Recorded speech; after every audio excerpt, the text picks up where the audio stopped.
kila mtu ana riziki yake, kila mtu ana baraka zake. Mafanikio hapa duniani huenda sambamba na mipango ya Mungu. Mipango ya Mungu ni ya ajabu. Mipango ya Mungu aipangapo, hakuna mwanadamu yeyote awezaye kuipangua mipango ya Mungu. Mipango ya Mungu ni ya ajabu.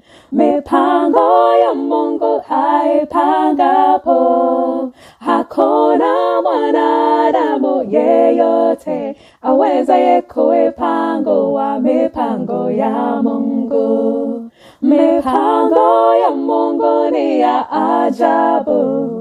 Mipango ya Mungu aipangapo, hakuna mwanadamu yeyote awezaye kuipangua mipango ya Mungu.